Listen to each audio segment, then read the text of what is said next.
Last week, so itutuloy natin kasi di ba last week na pag-aralan natin tungkol dun sa pag-ampon. Tayo ay inampon ng Diyos sa kanyang kaharian. Kaya nagkaroon tayo ng karapatan na tawagin ng Diyos na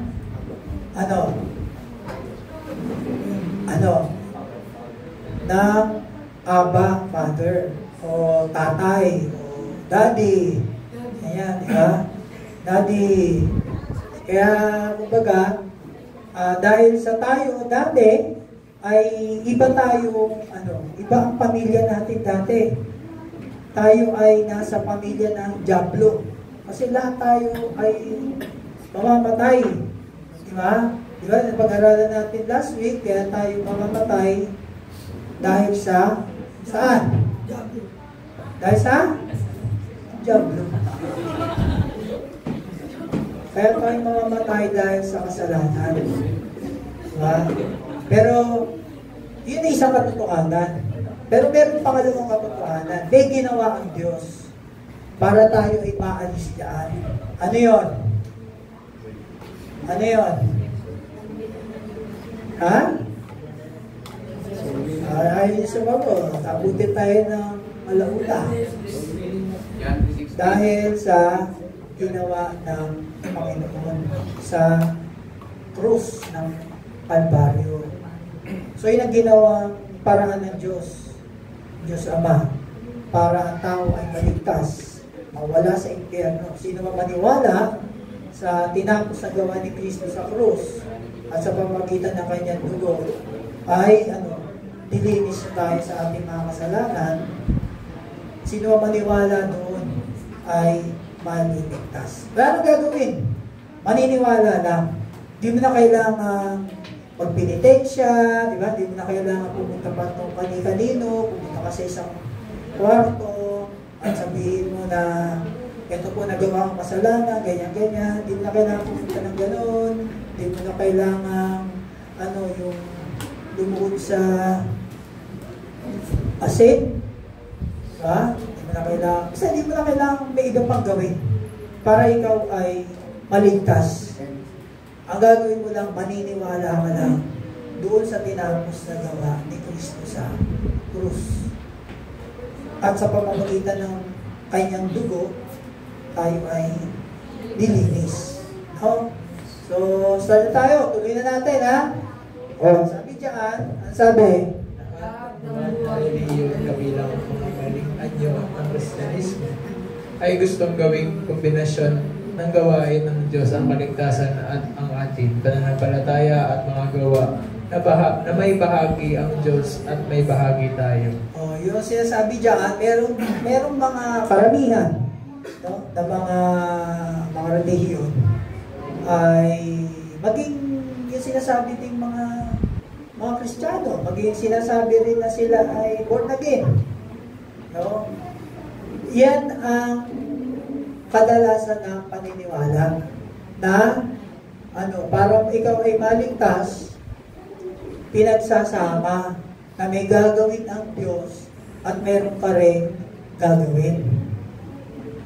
50-50 ba? 50-50. No? 50% sa Diyos, 50% sa tao. Parang yung kasabihang nasa Diyos ang awa, nasa tao ang gawa. Diba? Ganun. So may gagawin ako, para maligtas ako, meron din gagawin ang Diyos. Bukod sa ginawa ng Diyos, meron din akong gagawin para ako'y maligtas. Yan po yung mga tinuturo ng mga karamihan ng mga relihiyon.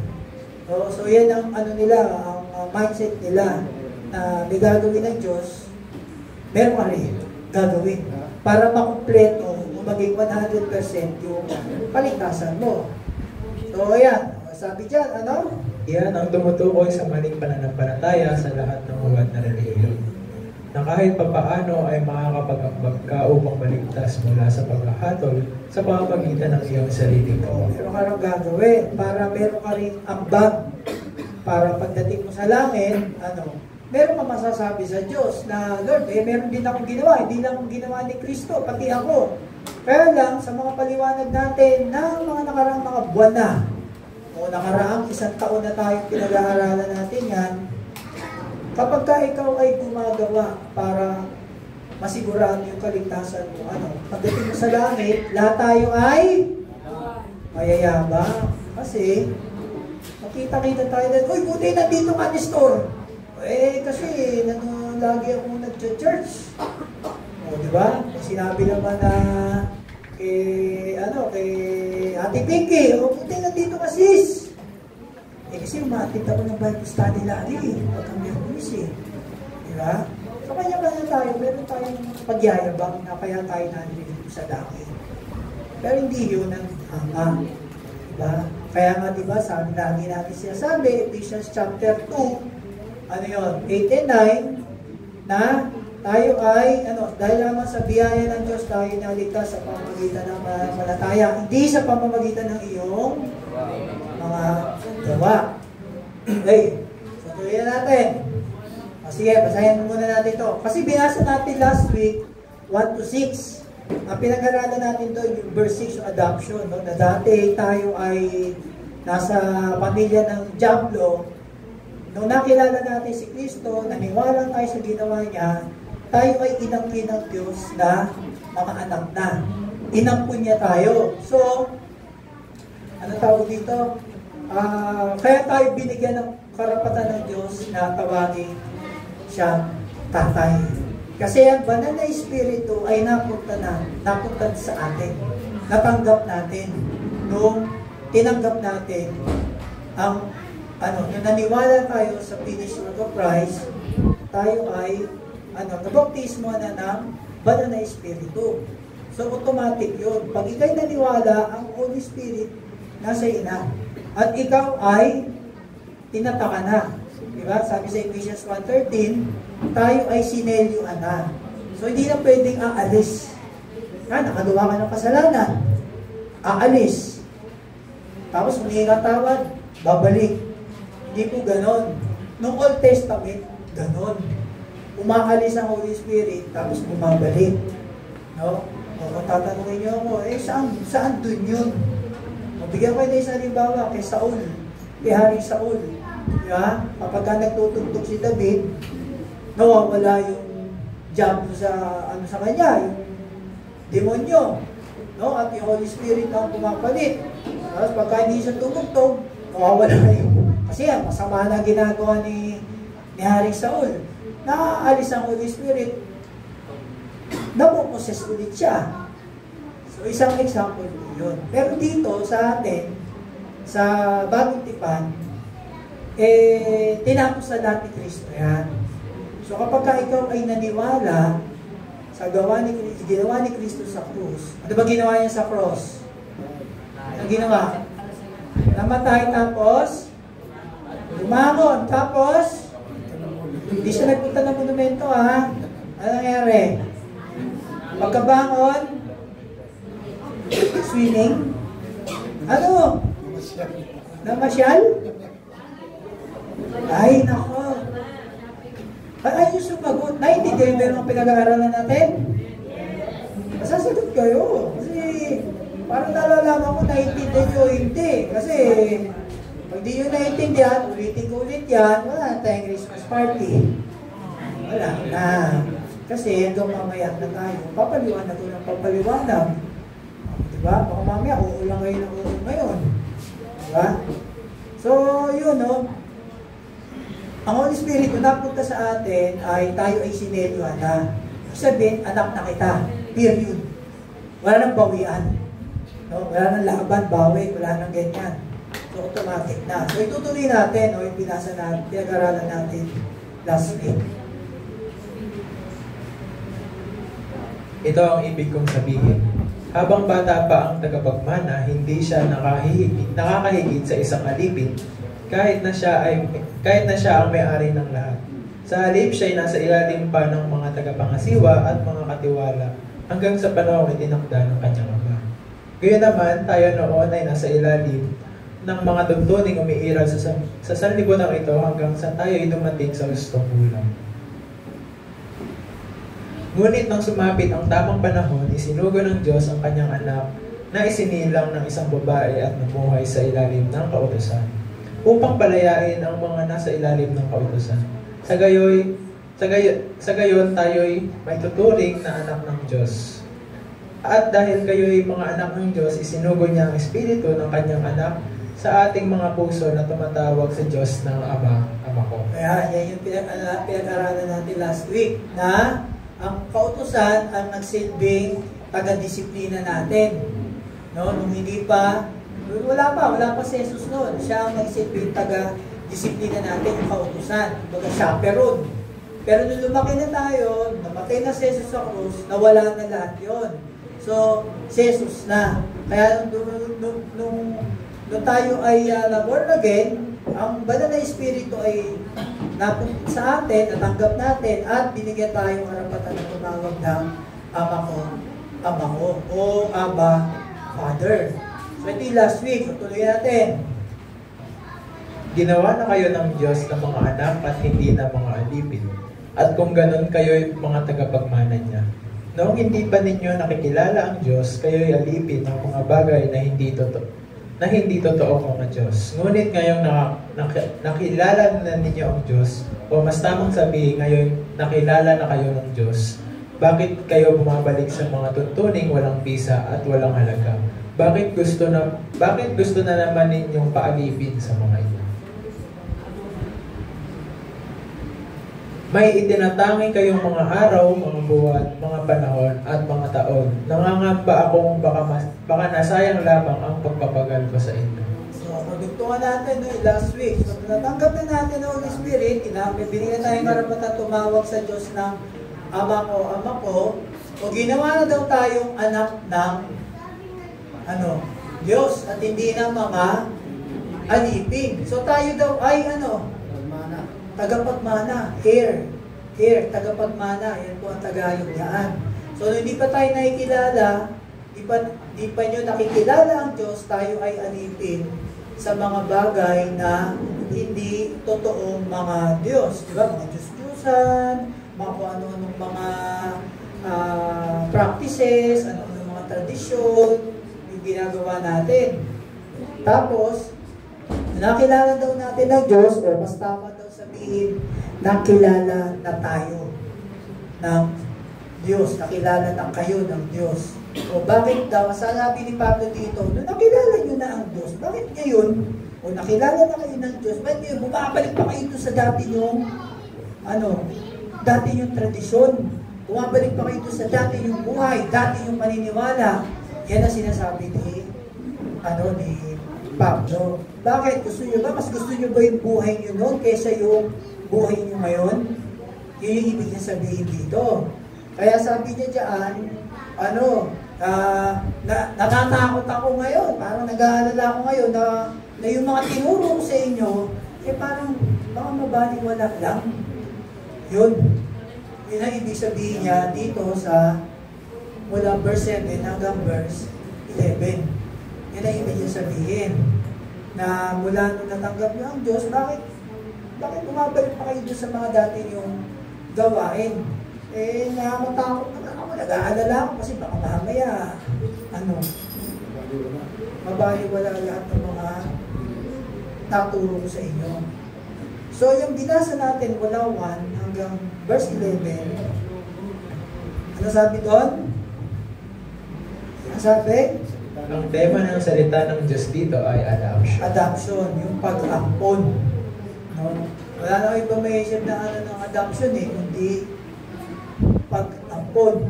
Tama, di ba? Yun ang Tagalog ng adoption. Pag-ampon. Yan ang yan. Yan talaga ang tema nung binasa natin. Mula 1 hanggang 11. Okay. So, syempre, bigyan muna natin ng background para mas maintindihan natin. Ang Biblia po ay isang ancient. Ano ba Tagalog ng ancient? Sinaunang libro. Ito pong Biblia ang pinakaluma o pinakamatagal na libro na ginawa sa kasaysayan ng tao. Ito. thousands of years, hundreds of years. Ito unang-una, bago pa nagkaroon ng mga ibang mga libro, ito na. Bago yung mga sira Aristotle, mga philosophers, meron na po nito. Kasi dito nila kinuha yung kanila ang mga yung yung philosophers, ano ba sila? Doon nila kinuha yung kanilang mga ideology. Dito nila kinuha sa Biblia. So, meron kasi mga nagsasabi na kailangan yung Biblia dalhin mo sa panahon ngayon. Hindi po pwede kasi sinulat po yan ng mga tao ng panahon na yun, ang pagkakasulat nila kung ano yung lengguwahe nila, kung ano yung mga tradisyon nila, kung ano yung customs nila, kung ano yung government nila, kung ano yung lugar nila. Hindi po nila pwedeng gawin na, hindi natin pwedeng gawin na, uy, dali natin yung Bible ngayon. Kung ano yung isang dinan ba, ganito rin ngayon. Hindi. Ano yung example na dinadala nila yung ibig sabihin ng Bible noon sa dinadala ngayon? Tulad ng mga prophecy, vision, di ba? Hindi mo yan pwedeng dalhin dito yan kasi noong time na yun, wala pang Biblia. Diba? So, ginagawa pa yan. Kaya nakakita sila ng vision, nakaka-receive sila ng revelation, nakakausap nila ang Diyos ng diretso, kasi wala pang Biblia. Sinusulat pa lang. Ngayon, kumpleto na. Kumpleto na to. Wala ka na kailangan hahanapin at iingin pa. Kaya, tapos na yung mga yan. Diba? Alam niyo, pag nagbasa kayo ng Bible, dito rin yung mga palabas, dito rin kinukuha yan eh. Avengers, diba? Mission Impossible, John Wick, dito yung kinuha lahat. Action, sci-fi, drama, horror, comedy, lahat yan, dito yung kinuha. Diba?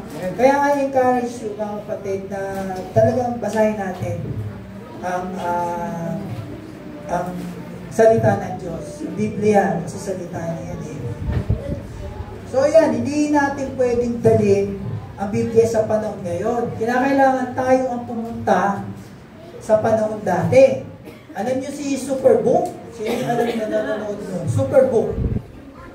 Ano yun? Libro.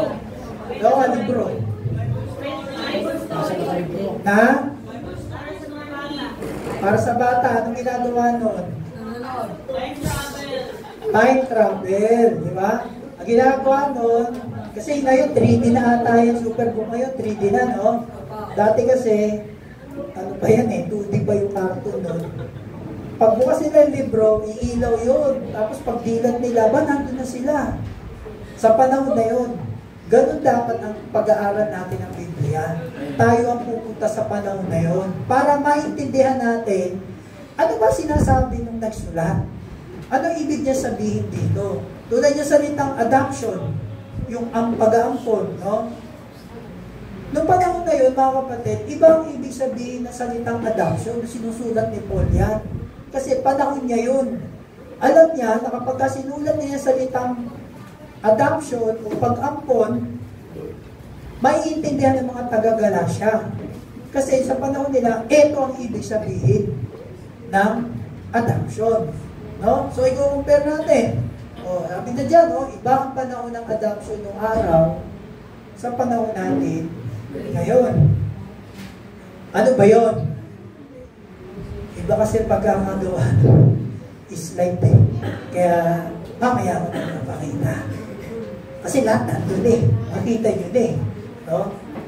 So, nung panahon ngayon, anong pagkakaalam nyo sa yung pag-adapt? Sa panahon ngayon, ano-ano? Ha? Bakit nag-aampon?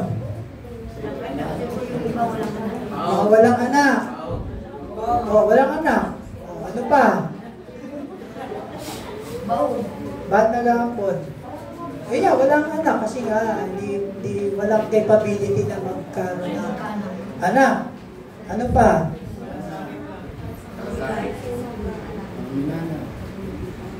Mga? Asa pa? Meron pa isa. Meron isang hinahantay sa inyo. Ano? Hindi, yun na nga yun eh. Una, gaya mo ng anak. Pangalawa, ano Tagalog ng charity? Hindi pa nga ng charity, ha? Kawang gawa. Yeah, kawang gawa. Kaya iba nag-aampon, kawang gawa. Charity. Halimbawa, merong mga anak na yung merong kapansanan, diba? Yung mga iba, diba? Yung mga nakapunta sa bahay ang punang ulisan. Meron silang mga kapansanan. So, merong mga magulang na kahit may mga anak sila, nag-aampon sila kasi, yung kawang gawa. Nahawa sila doon sa bata. Gusto nilang palaki. Oo, palaki na maayos. Kasi nga walang magulang, inabando na, di ba? Kaya may mga tao, may mga magulang na gano'n ang ginagawa. Mag-asawa na nag-aampo ng mga tao na merong mga kapansanan. Di ba? Tapos, siyempre, una-una, ang pag-aampo nila ay nag-aampo sila ng bata. Diba? Bata. Sanggol. O, halimbawa, si Kuya Kyle. Si Reggie ba gusto mo ampunin? Kasi ampunin mo? Oo, ampunin. Parang labas ka na naman eh. Si Roger, ampunin mo? Malakas tumakas. Lakas kumain.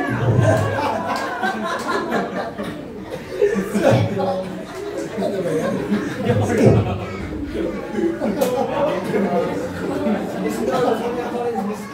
Halimbawa si Doña Tina. Si Maluba, ampunin mo? Ha? Ampunin mo? Nakakandig na to. Ano daw? Hindi mo siya ampunin. Kasi may pera siya. Ay, dapat ampunin mo. Kasi magkakapera ka din. O, di ba? O, di ba si Malu, ampunin mo si Doña Tina? Ha? Si Geraldine, ampunin mo. Agawin mo na bandera. Ba, kahit sino? Sino? Ano? Sige. Ako hindi ko na ampunin. Ang ampunin ko yung bata pa. Bakit? Ang pag-ampo kasi ay isa siya ng pagtulong eh. Pagtulong. So, karamihan sa inyo, yung kokoy nyo, hindi naman talaga uyan. Diba? At si Brother Roger Anes, hindi ko kayo aampunin. Ampunin ko yung bata. No? Bakit? Kasi? Bata ampunin mo? Bakit bata? Malaki na wala ko sa Para yung mabibuild nyo rin yung pag-ibig nyo. Yun, para mabuild yung pag-ibig, diba? Galing talaga yun. Yan ang pag-ampun sa panahon ngayon. Diba? Yan. So, inaampun, sanggol. Iba dyan, pupunta ng bahay ampunan. Iba dyan, sa ospital na. Kontrata na sa ospital. O, pag nanganak yan, ha? Gano'n na, no? Meron ba kayo kilala gano'n? May kilala kayo gano'n? May kilala kayo gano'n? Meron. Kami, meron. Pag sa ospital pa lang, kontrata na. O, pag lumabas yan, amin na yan. Kasi nga, hindi kayang buhayin. Hindi kasi kayang, may mga magulang kasi na ang anak 30 na, di ba? Dami ng anak, hindi na kayang tustusan. So, ginagawa nila, wala silang magawa, walang choice, kundi ipaampo na lang para mas mabigyan ng magandang kinabukasan yung bata. Di ba? Ito yung panahon ngayon. So, alam niyo na, ano yung panahon dati? Alam niyo na? Ha? Ito na yung panahon dati.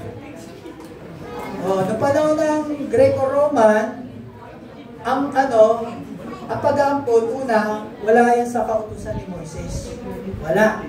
Kahit sa amuting ng kautusan ni Moises yan, wala yung tungkol sa pag-aampon. Pangalawa,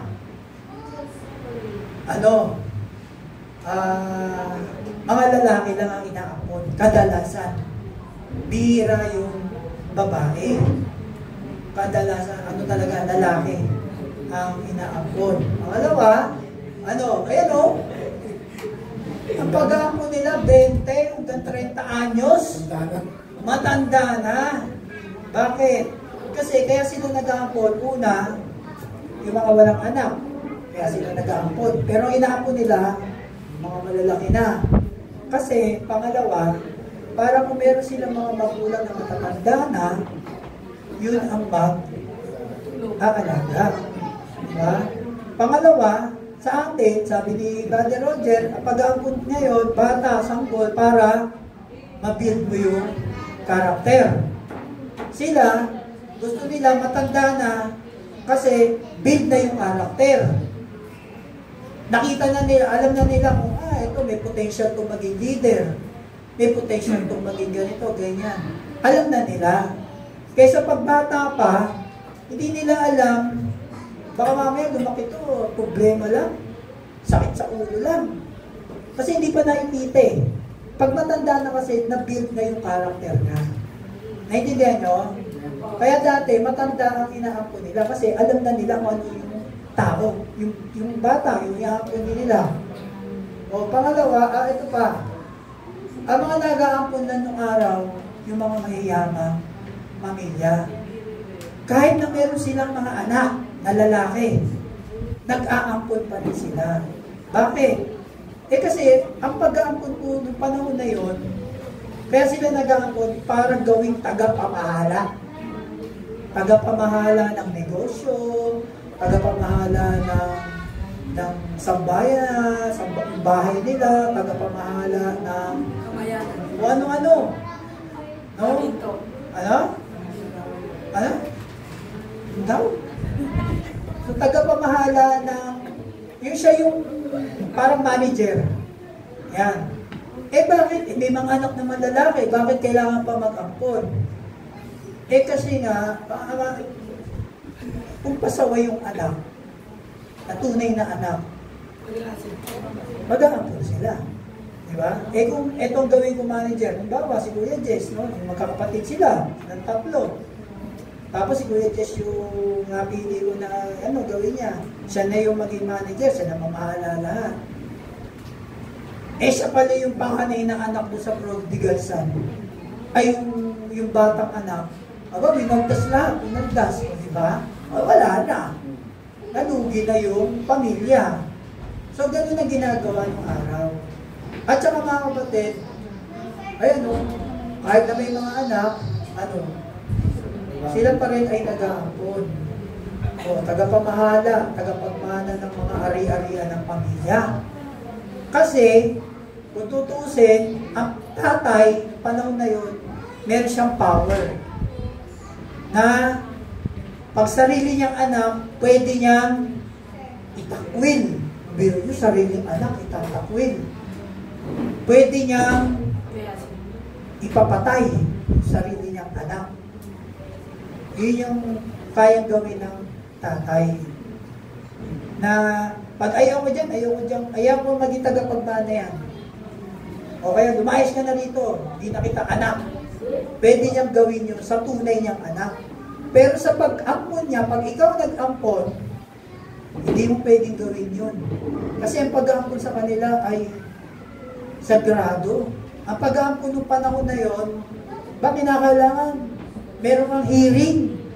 Kilala niyo si Justin Brownlee? Kilala niyo yun? Justin Brownlee? Di ba, hindi na siya Amerikano? Ano na siya? Film na siya. Bakit? Anong ginawa sa kanya? Ni-naturalize siya. Di ba? Ibig sabihin, pwede na siyang Pilipino. Meron na siyang Pilipino passport.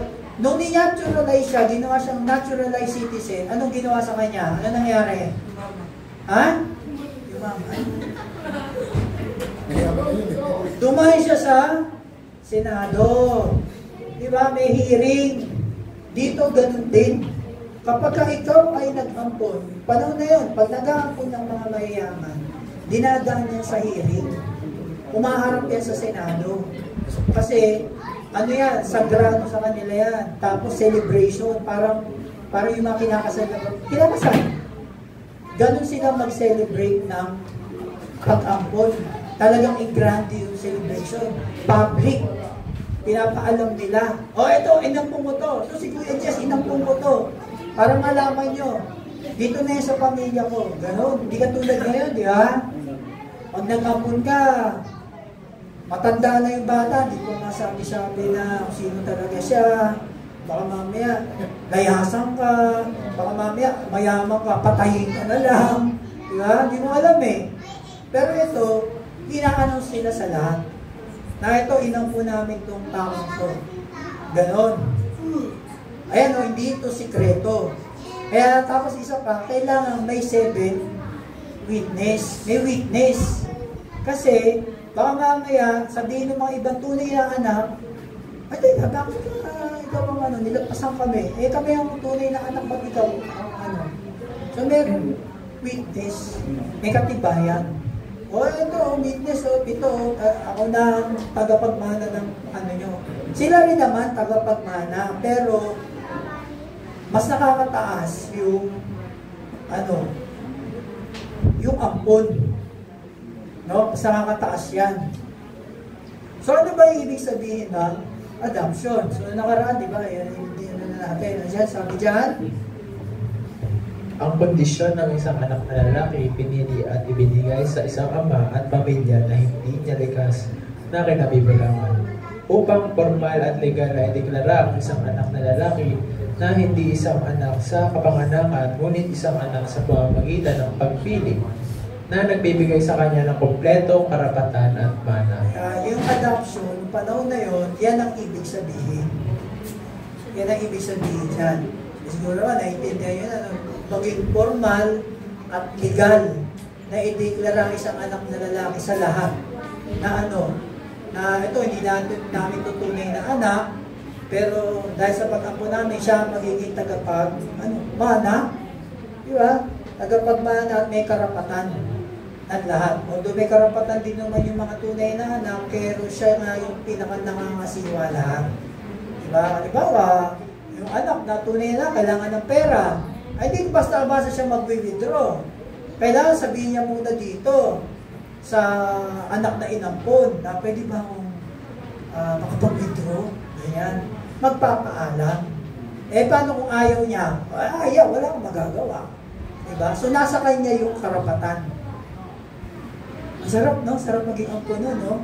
Kaya yung mga mahihirap ng panahon na yun, pinapaampon nila yung mga anak nila. Pagkakita nila na may potential ito, meron tong skills, di ba? Papaampon nila yan dun sa mga mayayaman. Pinagkakaperahan nila. Pero ang bayad sa kanila, mahal. Sobrang mahal. Tapos, hindi katulad ng sa kasal, pag ang babae, wala na dun sa pamilya niya, wala na. Kasi meron ng buhay yung sila mag-asawa. Pero ito, pag inampo ng mayaman yung anak na itong pamilya na mahirap, pwede pa rin makipag-communicate yung anak, pwede pa pumunta, kasi ano yan yung meron, para makinabang din yung pamilya dun sa anak na pinaampon nila. Nagets nyo? So, sa pag-aampon, nung panahon na yun, meron limang resulta. Una, meron ka ng bagong ama. Meron siyang bagong ama. Yung pangalan mo, papalitan na. No? Halimbawa, si Danilo. Anong pangalan mo? Danilo. Kung gawin Procopio, papayag ka ba? Ha? Procopio? Manyari, apela pangalan na, manyari, Danilo de la Cruz. Gagawing Procopio Ambrosio. Yun ang pangalan mo, tsaka apelido. Papayag ka? Hindi. Okay na, mayaman naman Oo, okay na, mayaman naman Payag ka. Ay ka na. Ay ka na. Ayaw. Ayaw. Ayaw. So meron ka ng bagong tatay, Hindi niya katanggapin po ako. papalitan na rin yung pangalan mo. Diba? Baguhin yan. O ano pa? Ikaw ay, ano? Ang kanyang ari-arian. Ayan ang pinaka-primary purpose. Yan yung pinaka-layunin ng pag-ampon. Maging tagapagmana ka. Pangatlo, o ito Lahat ng mga utang mo ay nabubura. mabubura, mawawala lahat. Pagka, ano ba, may mga utang ka rito. Kunyari, utang mo dito, 2 trilyon. Oh, 2 trilyon. Pag inampun ka na, wala na yun. Bye-bye na, lista na yun sa tubig. No? May mga utang ba sa inyo, sinasabi, lista nyo na sa tubig. Meron ba kayong mga ganyan? Ha? Sa hangin, tubig, hangin. So kung may utang ka raw, mawawala na yan, durado na. Ano pa? Kailangan niyang bilhin sa mataas na presyo.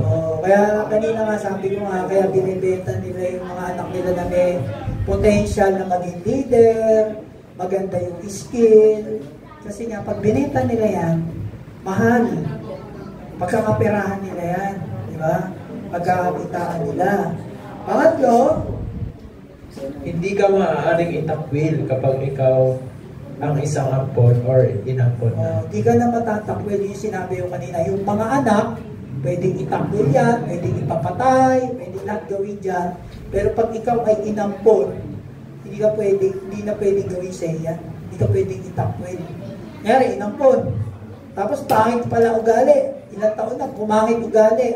Ay, hindi na ikaw. Hindi pwede. Hindi pwede yun. Tanggapin mo kung ano magiging ugali niya pag tumagal na. Kasi nga, pinabrik mo yan eh. Diba? May celebration nga eh, na ito, inampun mo na. Tapos itatakwin mo. Bawal sa kanila yan. Hindi nila pwedeng gawin. O tapos, sa history, ayan o, siyam sa mga, tama ba spelling ko na Caesar? Sa siyam na Caesar sa Roma, ampon, ayan o, si Julius Caesar, wala siyang anak, inampun niya si Augustus. Si Augustus, may mga anak siya, pero babae. Wala siyang anak na lalaki, so nag-ampun siya, si Tiberius. So yung iba pang 7, ganun din. Either walang anak, may anak pero walang anak na lalaki, puro babae. Kaya nag-aampon sila. No? So, ano ko nga lang nalaman, ito pala si Augustus, ampon pala yan eh. Na anak ni Julius Caesar. O yan. So, sa mga taga-Galacia, ito naman yung sinasabi ni Pablo. Doon sa, yan ituloy natin doon sa pag-ampon ng Roma, yung mga resulta. So, sinasabi niya sa mga taga-Galacia, ito naman, ang pag-ampon sa kanila ng Diyos is spiritual. Kasama tayo dito. No? So, una ha, May bago na kayong may tatay. bago na tayong tatay. Hindi natin tatay ang Diablo. Ang tatay na natin ang Diyos. Di ba? Tapos, Kayo ay tagapagmana. tagapagmana tayo sa pamagitan ng pananampalataya sa tinapos nagawa ni Kristo. Naniwala tayo doon, tayo ay naging heir. Ano yung heir? Yun nga, tagapagmana. Naging tagapagmana na tayo. So kung anong meron ng Diyos, meron ka rin. No? Ito pa, Lahat ng kasalanan natin ay pinatawad na. pinatawad na. Kasi sabi doon, lahat ng utang, binayaran na. Tayo, binayaran yung ating mga kasalanan sa pamamagitan ng dugo ni Kristo. Naintindihan niyo? O, ano pa? Kayo ay binili sa napakamahal na halaga. Binili tayo sa mahal na halaga. Doon sa pagkamatay ni Kristo sa cross, tayo ay binili. Binili na tayo ng Diyos. O, pangatlo, panlima, Hindi kayo pwedeng itakwil ng Diyos. kaya hindi tayo pwedeng itakwil. Kapag kainari ka na ng Diyos na anak, hindi na pwedeng itakwil. Ang ibig sabihin na hindi na tayo pwedeng anuhin. Ang Holy Spirit hindi na pwedeng pumunta sa atin. Kaya yan, kung mayroong 7 witness, Sa atin, ang witness, ang Holy Spirit. Diba? Yung binasa natin kanina sa 5 and 6, binigay ng Diyos sa kanyang banal na Espiritu sa atin. So sabi sa Roma 8:16, ayan o. The Spirit Himself testifies with our spirit that we are children of God. Diba? Doon may pitong witness para malaman na siya ay ang una. Tayo, meron tayong banal na Espiritu kasi nasa atin. Yan daw nagte-testify na tayo ang anak ng Diyos. Sabi doon, pitong witness. Tayo rin, meron din pitong Spirit. So, ang witness natin, yung pitong Espiritu ng Diyos, ano yung minora? Manahan sa Kanya ang Espiritu ng Diyos, ang Espiritu ng karunungan at pangunawa ng mabuting payo at kalakasan, kaalaman, at pagsunod at paggalang sa Diyos. Yung minora, ito yung itsura niyan. Ganyan. 1, 2, 3. 1, 2, 3. Yan sinasabi dyan sa Isaiah 11. Yan ang itsura ng minora. Ito yung Espiritu ng Diyos. Ito yung Espiritu ng wisdom, understanding, Spirit, counsel, strength, knowledge, and fear of the Lord. Yan ito. Kaya meron pitong witness, yung Holy Spirit. Ito yung kanyang katangian. So, yun ang witness natin. No? Kaya nakikita natin, inalin tulad to ni Pablo, nung sinasabi niya sa mga taga-Galatia, alam ng mga taga-Galatia kung ano ibig sabihin na pag-ampon, na kayo inampon na ng Diyos. No? So, yan. Ayun na yung kanina eh. Ayan pag binasa natin, because you are sons of God, He sent you the Spirit of His Son into our hearts. Therefore, you are no longer a slave, but a son. If a son, then an heir to God, tagapagmana. Actually, kahit mga alipin ng araw, inaampun din. Pero hindi inaampun para maging utusan. Hindi, inaampun sila kasi pag nakita na may skill to ng carpentry, yung mga karpintero, meron tong skill ng mason, may skill to ng ganito. Meron na nagkaroon ng skill, may kakayanan. No, pag may kakayanan ng isang tao na ito, hindi man siya mayaman, inaampun pa rin yan. Kaya ang slave, hindi yung taga-utos lang, utusan mo, kaya hindi. Ang slave sa kanila yung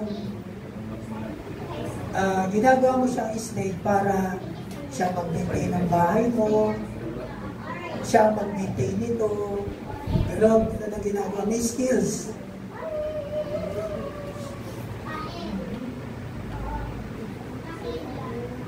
Ayan, ang parallel verse natin dyan sa Galatians 4, 7-8 ay yung Romans 8. Pag may kita natin yan sa verse 14, 15, 17, 19, yan ang makikita yung mga salita dyan.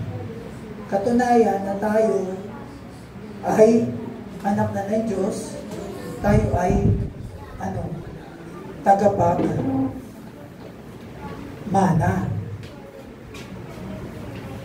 So kung ikaw ay tagapagmana, ibig sabihin daw niyan. Magmamana ng lahat ng binataglay ng Diyos. Ang lahat ng ito ay magiging amin sa kalwalatian ng langit. At tayo ay kapwa tagapagmana ni Kristo. Ibig sabihin, ang ating pamana ay ang parehong pamana na tinanggap ni Kristo na siyang lahat na tinataglay ng Diyos. Buksan natin doon sa Romans 8 para mas maintindihan natin. Kasi sabi diyan, lahat tayo tagapagmana. Ngayon ang tanong mo, baka tanongin nyo, bakit ngayon iba naman ang buhay ko? Diba? Kung tagapagmana ako ng Diyos, bakit naghihirap ako ngayon?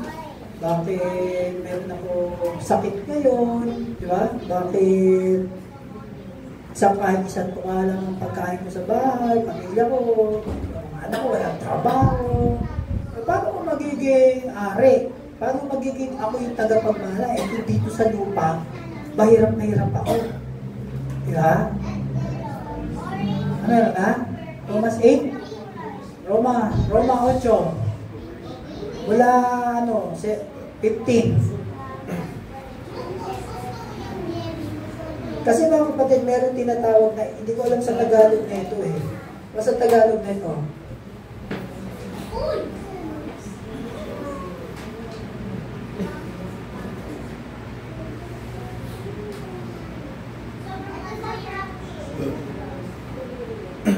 Ano sa Tagalog yan?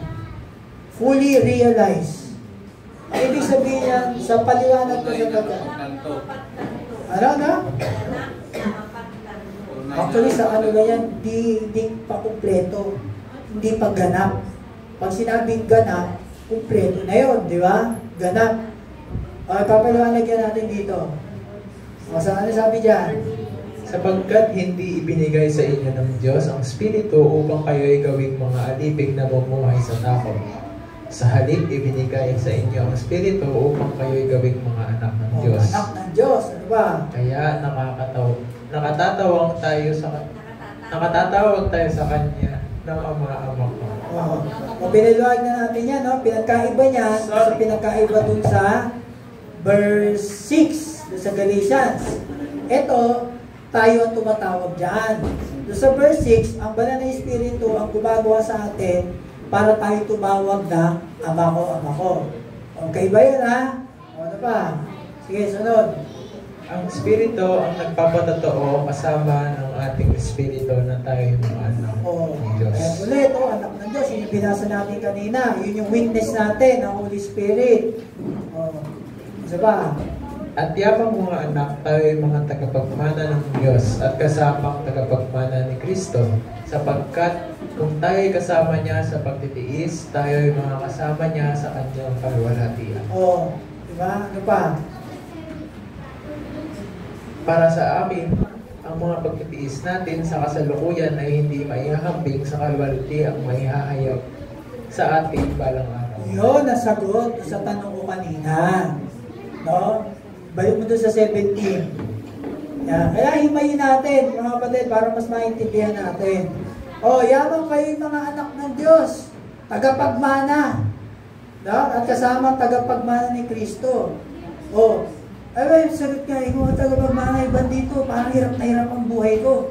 Ang hirap mag-struggle, puro struggle. Paano ko naging tagapagmana? Ito, sagot sapagkat kung tayo kasama niya sa pagtitiis, si Kristo ba nagtiis? Nagtiis siya. Tayo'y makakasama niya sa kanyang pastor. Siya ay nagtiis. Ito, ano to? Makakasama sa kanyang kaluwalhatian. Ha? Future. Pagdating doon sa 18, ang sabi? Para sa akin, ang mga pagtitiis natin sa kasalukuyan ay hindi maihahambing sa kaluwalhatiang mahayag sa atin balang araw. Diba? Future. Magtitiis ka ngayon, pero sabihin, wala yan, chicken feed yan. Kasi temporary lang yan. Dahil nandito pa tayo.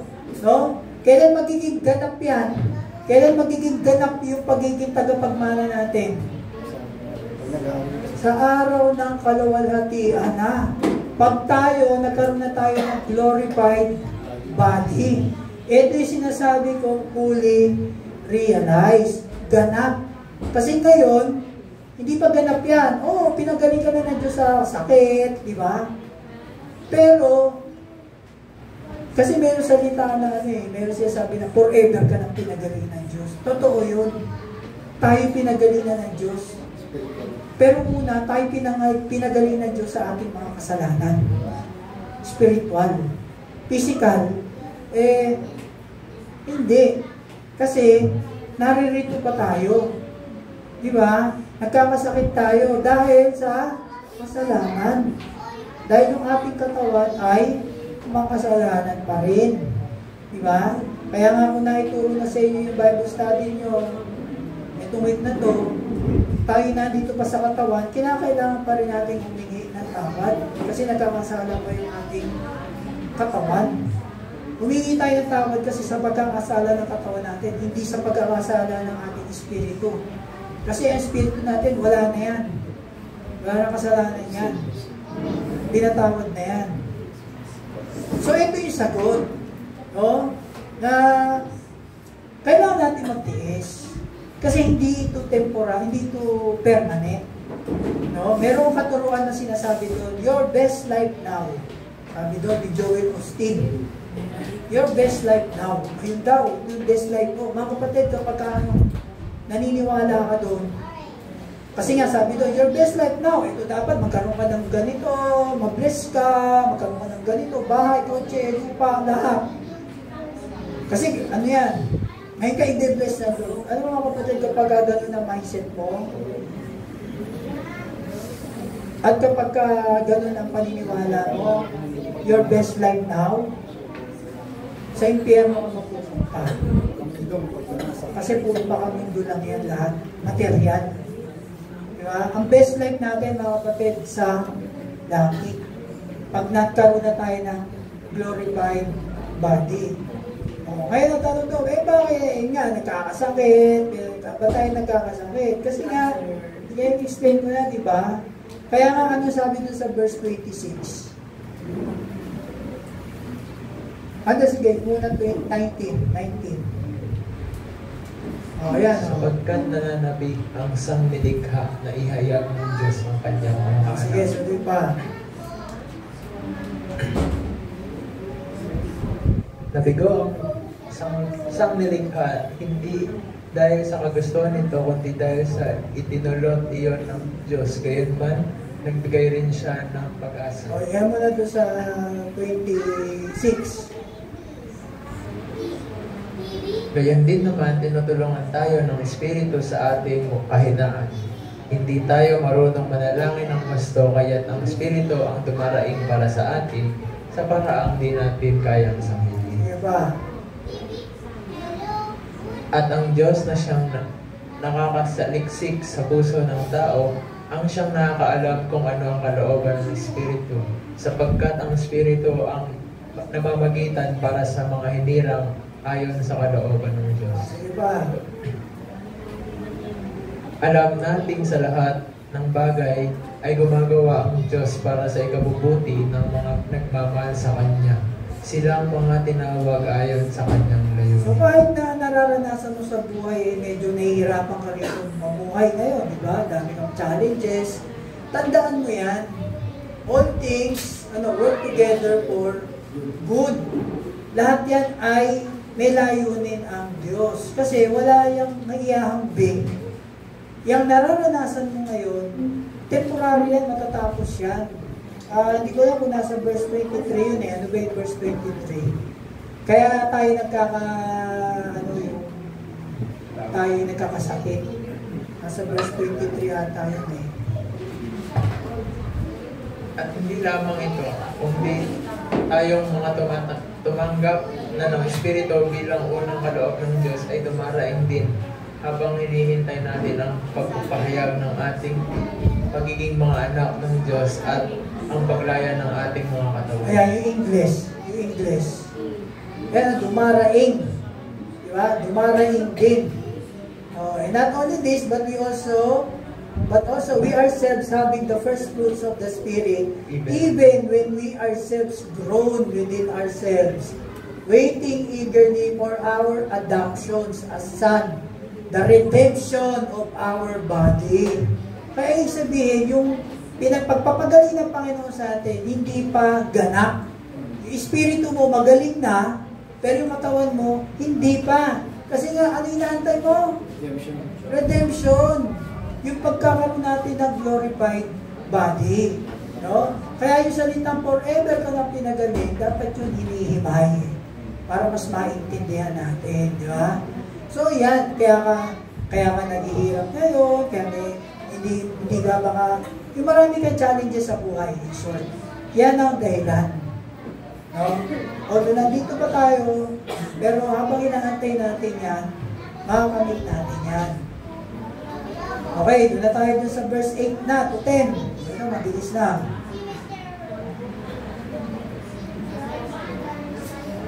Ayan.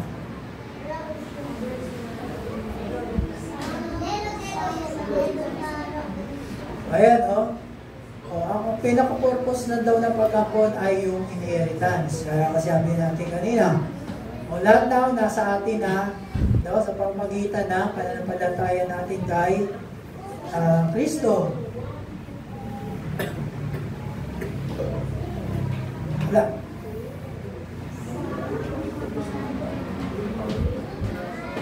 Wala. Ayan. Oh, sa verse 8 to 10, no? Dati wala tayong malalim na relasyon sa Diyos, ngunit ngayon meron na. O, kailangan maging loyal tayo doon sa, di ba, sa bago nating tatay. We can't know God until He first knows us. We love Himself because He first loved us. Sabi sa 1 John 4:19. Basa mo na ba yan, Mary G? 1 John 4:19. Minahal tayo na, hindi tayo nagmahal sa Diyos, unang nagmahal sa Diyos, kundi ang Diyos ang unang nagmahal sa atin. Kasi di ba sabi doon sa verse 8 to 10, ngayon nakilala nyo na Diyos. Yung word kasi nakilala, noon. Hindi yun yung ibig sabihin na, kilala ko na kaya si Brother Roger. Kilala ko si Brother Roger. Magaling ang basketball, matapang, hindi atakbo, matangkad, hindi yun. Ang sinasabing noon doon, o pagkakilala, yung nagkaroon tayo ng malalim na relasyon sa Diyos.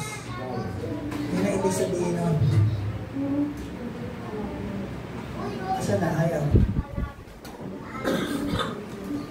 Ayan, sabi doon sa verse 9, diba? Sabi ni Paul, nakilala niyo yung Diyos, tapos ngayon, bumabalik kayo sa dati. Yan ang ibig niya sabihin, reverse converted. Sabi, na-convert ka na, pero gusto mo pa rin bumalik doon sa dati mong mga ginagawa. Diba, legalismo. Ayan, sabi dyan, sabi dyan. Legalismo ay isang huwad na relihiyon. Pagbabalik sa mga batas sa pagkain, pagbabalik sa pangangilin ng sabat, pagbabalik sa mga kapistahan, mga Pasko. Yung mga ginagawa ng mga Israelita, nagdagawa ka ng feast, bumabalik ka sa feast of ganito, ginagawa mo yung mga gawain ng mga Israelita, di ba? Hindi mo na kailangan gawin yan. Kasi nga, sabi sa Colossians, nilagay ba yung verse dyan? 2:11. Di ba? So, ano sabi dyan sa, paano yung mga biglang nawala? Nakita mo sa church, tapos biglang di mo na nakita. Eto yan. Sila yung mga yan. Kahit na sila yung mga dati nating kasamahan, ang mga tao ngayon ay hindi natin tunay na nakasama. Sapagkat kung sila'y tunay na atin, nanatili sana silang kasama natin, ngunit umalis sila upang maging maliwanag na silang lahat ay hindi tunay na kasama natin. Ayan yung ibig sabihin. Hindi mo na nakikita ngayon sa church. Tapos pinapalo up mo. Ayaw nang pumunta. Ayaw ko na. Dahil mong problema eh. Ayaw ko nang magsimba. Ganyan. Busy ako. Ganyan. Sila ito. Siya sabi dyan. Na hindi talaga natin sila kasama. Diba? Pwede dumating yung panahon na sila'y mag-church, pero sa iba na, yan ang sinasabi dyan sa verse na yan. Pero ibig sabihin itong reverse converted, ito na yung ginagawa mo ngayon, bumabalik ka pa sa dati, parang mga Israelita, kung alis sila sa Ehipto, reklamo sila, mamamatay kami dito, ganyan. Gumawa ng himala ang Diyos, ati yung dagat, binigyan sila ng pagkain, binigyan sila ng tubig. Pero reklamo pa rin sila ng reklamo. Di sila maka-move on. Lagi nila sinasabi, dapat doon na lang kami sa Egypt, iniwan mo na lang kami. So yung sinasabi niya, sabi ni Pablo, para kayong mga Israelita, yung mga kababayan ko, na may ginagawa na ang Diyos sa kanila, pero reklamo pa rin sila, balik pa rin sila, gusto pa rin nila bumalik sa Egypto. Yan yung ibig sabihin ng noong verse 9. Okay, yung verse 10. lain yung bumabili kayo sa araw ng mga pista, adisyon, Paskwa, gusto pa rin gawin yan. O sabi niya, Kaya huwag na kayong magpapasakop pa sa anumang alituntunin tungkol sa pagkain o inumin, tungkol sa mga kapistahan, sa bagong buwan o sa araw ng pananampalataya. Huwag daw kayo magpapasakop. No one is to act or judge you. O hindi mo ginagawa yung mga pesta ng Israel, ay naku, hindi ka saved kasi hindi mo ginagawa yan. Hindi, lino na sinabi dito, di ba? Do not judge. Huwag mo i-judge dahil hindi mo kaya, kasi wala na nga tayo dyan. O isa pang patunay, yung verse 10 nga dyan sa Galatians chapter 4. Kaya ngayon, sabi ni Pablo sa verse 11, kung ganyan kayo ng ganyan, nalulungkot ako kasi mga mamaya, yung mga tinuturo ko pala sa inyo, nasasayang lang. Ayan. Kaya basa. Ang katuruan tungkol sa adoption, iyan talaga ang ebanghelyo. Yan talaga ang ebanghelyo. Kasi, nabaliwanin ko na, para nung nakilala natin si Jesus, tinagap na tayo ng Diyos bilang anak niya. So, natanggap natin ang gospel. Yun ang naging paraan para tayo ampunin ng Diyos. Ganun lang kasimple. Bago ang kaligtasan, hindi mo nakilala ang Diyos. Ikaw ay bahagi ng pamilya ng Diablo. Itinago niya ang tunay na kalagayan sa relihiyon. Ang Diablo, tinago yung kalagayan natin sa pamagitan ng iba't ibang klase ng mga relihiyon, paniniwala. Ngunit nahuli ka sa mga walang kwenta, mahina, mga bagay na simple. Maaaring ikaw ay relihiyoso, ngunit hindi mo kilala ang Diyos. Iyan ang kalagayan mo bago ang kaligtasan. Kaya maaaring iba sa atin, sisimba nga, ligo-ligo, kaya lang, hindi talaga kilala ang Diyos. Maaaring sabihin, kilala mo si Jesus o kilala ko siya. Sino siya? Namatay siya para sa akin. Ganun lang. Yung mga tao, ganun lang, di ba? So wala talaga yung buo, yung gospel, hindi alam. So, ayan siya sabi dyan. Ngayon,